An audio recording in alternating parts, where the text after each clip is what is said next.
Pascal Bataille, né le 25 janvier 1960 à Bordeaux, en France, est un célèbre producteur et présentateur de télévision qui a profondément marqué l'industrie du divertissement française à travers des émissions telles que Y a que la vérité qui compte et Y a pas photo.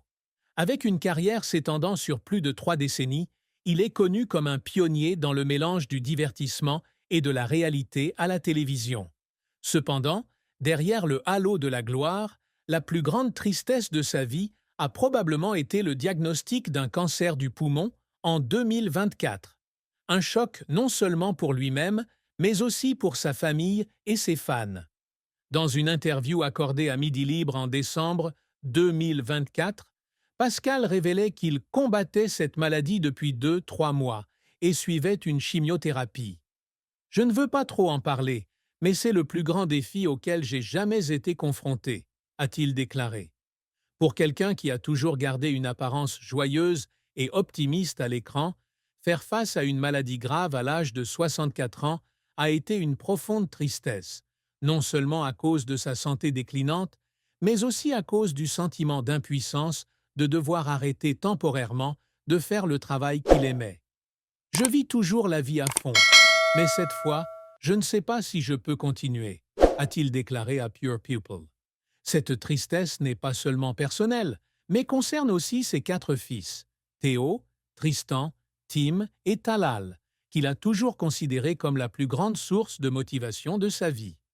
Une autre source de tristesse a peut-être été la perte de son père, Marie-Josée Bataille, psychiatre et psychanalyste de renom, en 1999.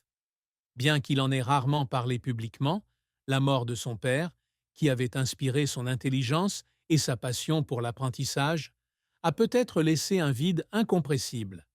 La famille est tout pour moi, et quand on en perd une partie, on ne s'en remet jamais vraiment complètement, a-t-il déclaré lors d'une conversation avec Voici en 2020. La plus grande tristesse de Pascal Bataille n'était donc pas seulement sa maladie actuelle, mais aussi l'accumulation des pertes et des épreuves qu'il avait endurées tout au long de sa vie.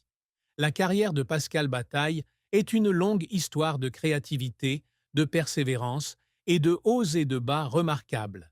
Né dans une famille d'intellectuels bordelais, il étudie au lycée Saint-Joseph de Tivoli avant d'entrer en classe préparatoire littéraire, Hippocagne et Cagneux, au lycée Henri IV, à Paris. Titulaire d'une maîtrise de lettres et de philosophie et d'un DESS en informatique de l'Institut français de journalisme, IFP, Pascal débute sa carrière de journaliste, mais une rencontre fatidique avec Laurent Fontaine en 1983 change complètement son orientation. Le premier grand succès de Pascal est né de sa collaboration avec Laurent Fontaine. Ensemble, ils publient Le Guide de la combine en 1988, un livre vendu à plus de 80 000 exemplaires et qui lui ouvre la porte à une carrière télévisuelle. En 1990, il fonde la société de production Les Rebelles Communications, qui produit plus de 30 livres et les premières émissions de télévision. Le véritable tournant intervient en 1997 avec Y a pas photo sur TF1, une émission de divertissement mêlant comédie et réalité qui attire des millions de téléspectateurs chaque semaine. Ce succès confirme la réputation de Pascal et Laurent comme un duo compatible, pionnier dans l'introduction d'un nouveau style de télévision en France. Le sommet de la carrière de Pascal a été C'est toi qui gagne, diffusé de 2002 à 2006 sur TF1. L'émission, qui oppose des individus les uns aux autres pour résoudre des conflits personnels, est devenue un phénomène culturel avec plus de 6 millions de téléspectateurs par épisode à son apogée. Pascal, avec son style d'animation sincère mais pointu, a fait de l'émission une icône de la télé-réalité française. Il a également coproduit d'autres émissions telles que La méthode Coué, 2003, et Une famille, au top, 2012, consolidant ainsi son statut de producteur talentueux.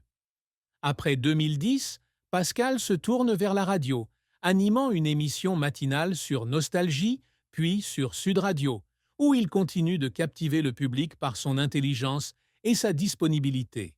Sa carrière a été marquée par l'adaptabilité et l'innovation, de la télévision à l'édition en passant par la radio, un parcours que peu de personnes dans l'industrie ont pu accomplir avec succès. Cependant, la carrière de Pascal ne fut pas sans échec. L'un des plus grands échecs a été l'annulation de Ya, que la vérité, qui compte en 2006, après une vive controverse sur l'éthique de la série. Certains critiques ont affirmé que l'exploitation des émotions personnelles à la télévision était inhumaine, et la pression publique a forcé TF1 à cesser ses émissions. Je ne regrette pas l'émission, mais je suis triste qu'elle n'ait pas été bien comprise, confiait Pascal à Télé Loisirs.